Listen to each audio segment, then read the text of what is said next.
বিরতির পর স্বাগত। ছাত্র আন্দোলনে উত্তাল বাংলাদেশ, রীতিমতো রক্তক্ষয়ী সংঘর্ষ হচ্ছে। আর সেই ছাত্র আন্দোলনে ধর্মীয় স্লোগান, আর এই ধর্মীয় স্লোগানে বর্তমানে বিরক্ত ভারতের সংখ্যাগুরু সমাজের একাংশ। ভারত বিরোধী স্লোগান উঠছে এবার ছাত্র আন্দোলনে। কিভাবে দেখছে ভারতীয়রা এই বিষয়টি? তবে কি ভারতের সাথে বাংলাদেশের যে দ্বিপাক্ষিক সম্পর্ক রয়েছে তার মধ্যে চির পড়তে পারে এই ধর্মীয় স্লোগান? বিস্তারিত জানবো। টেলিফোন লাইনে রয়েছে বিশিষ্ট সাংবাদিক কেয়া ঘোষ। প্রথমে আপনাকে নিউজ ভ্যানগার্ডের পর্দায় স্বাগত জানাচ্ছি। না, আপনি আমার পরিচয়টা একটু ভুল দিলেন। আমি সাংবাদিক নই, আমি ভারতীয় জনতা পার্টির একজন কর্মী। এই মুহূর্তে যে বাংলাদেশে যে রীতিমতো উত্তাল পরিস্থিতি, ছাত্র আন্দোলন চলছে, সেই ছাত্র আন্দোলনে দেখা গেছে যে ভারত বিরোধী স্লোগান উঠছে। কি বলবেন, দু দেশের সম্পর্কে কি চির পড়তে পারে এই ধরনের ছাত্র আন্দোলন? দেখুন, ছাত্র আন্দোলনের জন্য বা একাংশের একটা দাবির জন্য ভারত বাংলাদেশের সম্পর্কে চিড় ধরবে এত ঠুনকো আমাদের বন্ধুত্ব নয়। কয়েকদিন আগেই ভারতের এসছিলেন বাংলাদেশের প্রধানমন্ত্রী শ্রীমতী শেখ হাসিনা, এবং সেখানে এই দুই দেশের সম্পর্ক আরো সুদৃঢ় হয়েছে। সম্ভবত সেই কারণেই এখন যেটা দেখছি, দেখুন, এটা খুব শুধুমাত্র আপনি ছাত্র আন্দোলন বলে এটাকে দাগিয়ে দিলে হবে না। আপনি যেটা প্রথমেই বললেন যে এই আন্দোলনে ভারত বিরোধী স্লোগান কেন উঠছে, অদ্ভুত ভাবে দেশের অভ্যন্তরীণ ছাত্র আন্দোলন, সেখানে ভারত বিরোধী স্লোগান, তাহলে তো মনে করতে হচ্ছে যে এটার পেছনে অন্য কোনো উদ্দেশ্য আছে। এবং একটা ছাত্র আন্দোলন বা একটা সংগঠিত ছাত্রদের দ্বারা এই বিপুল পরিমাণ, বিশাল পরিমাণে সারা দেশের মধ্যে নৈরাজ্য আগুন জ্বালানো সম্ভব নয়। এর পেছনে পাকা মাথা, ঠান্ডা ভাবে প্ল্যান করা মস্তিষ্ক আছে, সেটা স্পষ্টই বোঝা যাচ্ছে।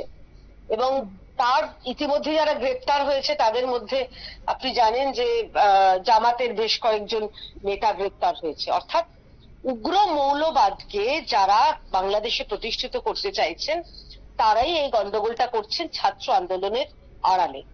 এবং অদ্ভুত ভাবে তারা কি চাইছেন, যে সংরক্ষণ, 30% সংরক্ষণ যেটা আছে মুক্তিযোদ্ধাদের পরিবারের, সেটা যেন না থাকে। প্রথম কথা, যারা সংরক্ষণ পাচ্ছেন তাদের মধ্যে কেউ এমন নয় যে তারা ডিজার্ভিং নয়।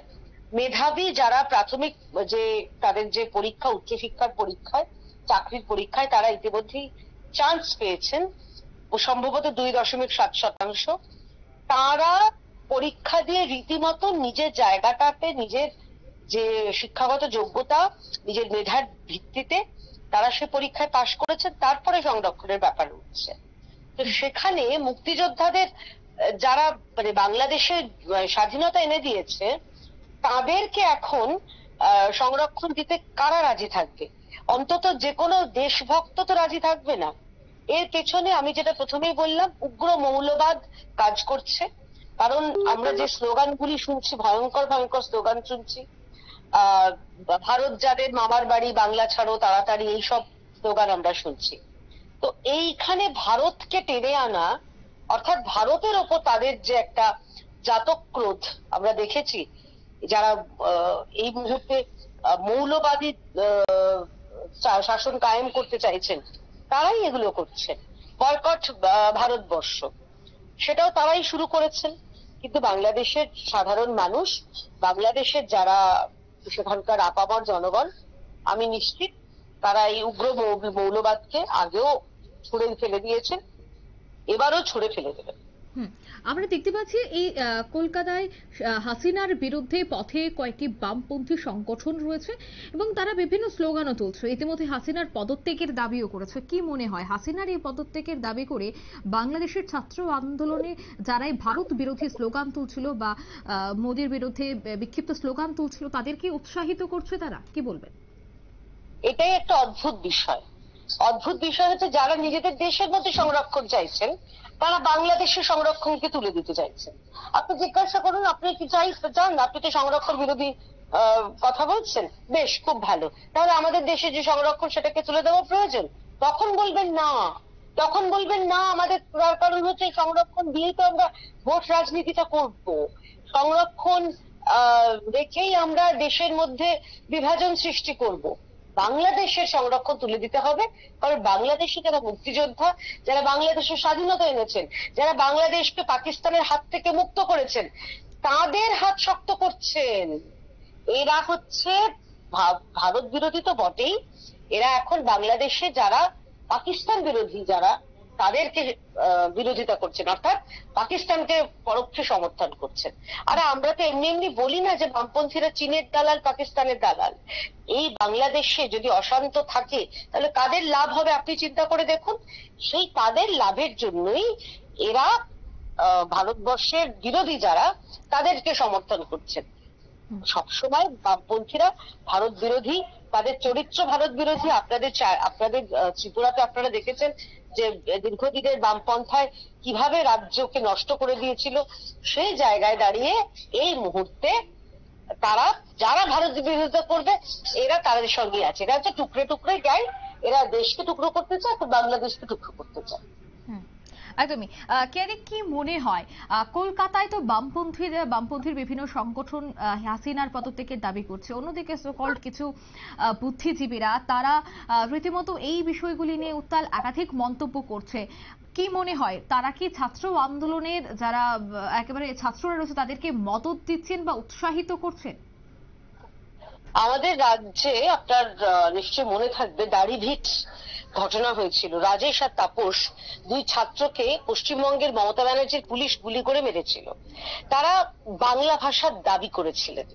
যারা 21শে ফেব্রুয়ারি যারা আন্তর্জাতিক ভাষা দিবসে যারা বাংলা ভাষার জন্য চোখের জল ফেলেন, তারা অদ্ভুত ভাবে দাড়িভিটে রাজেশ তাপসের জন্য চুপ থাকে।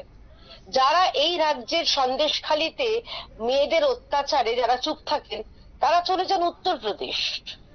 যারা এই রাজ্যে একের পর এক ঘটে চলা এই যে আপনারা নিশ্চয়ই জানেন যে জয়ন্ত সিং থেকে শুরু করে চোপড়ায় যেভাবে মহিলাকে জনসমক্ষে পেটানোর ঘটনা থেকে শুরু করে আমাদের বিভিন্ন জায়গায় জামালের কামাল দেখতে পেয়েছি আমরা, অন্তঃসত্ত্বা মহিলাকে পেটানোর ঘটনা দেখতে পেয়েছি, তখন এই বুদ্ধিজীবীরা চুপ থাকেন। আসলে এরা হচ্ছে পাওনাজীবী, বুদ্ধিজীবী নয়। এরা পাওনা গন্ডা ঠিক পেলেই তাদের জন্য বলেন। আর অন্যের বেলায় যখন রাজ্যে এরকম ঘটনা ঘটে তখন মোমবাতির দোকানগুলো এদের বন্ধ হয়ে যায়। একদমই। অন্যদিকে এই যে সোকল্ড বুদ্ধিজীবী তারা যে একাধিক বিষয় তুলে ধরছেন এবং তারা কি ভারত বিরোধী কাজ করছেন এই ধরনের মন্তব্য বা এই ধরনের বক্তব্য রেখে, অন্যদিকে একেবারে যে পাকিস্তানকে মদত দিচ্ছেন, কি বলবেন এই বিষয়গুলি নিয়ে? দেখুন, একটা কথা আপনাকে বলি যে বুদ্ধিজীবীরা ভারত বিরোধী, যদি আমি এটাকে বলতে পারি যে আমি তো অন্তত বলতে পারি বাংলার মানুষের বিরোধী। যেখানে দাঁড়িয়ে যারা ভারত বর্ষকে, মানে বাংলা মানে পশ্চিমবঙ্গের কথা বলছি, যারা ভারতবর্ষের বিরুদ্ধে স্লোগান দিচ্ছেন তাদেরকে সমর্থন করা মানেটা কি? তাদের কথাকে এন্ডোর্স করছেন, তাদের জন্য তাদের কথা তাদের ভালো লাগছে, তো এটা তো এক পক্ষে ভারত বিরোধী অবশ্যই। যদি আমার দেশকে কেউ গালাগালি দেয় আমি তাকে সমর্থন করি, তার মানে তো আমি তার কথাটাকে এন্ডোর্স করি, তার কথাটাকে আমার পছন্দ হচ্ছে, তো ভারত বিরোধী ছাড়া আর কি। আমি বললাম তো এরা বুদ্ধিজীবী নয়, এদের নাম হচ্ছে পাওনাজীবী।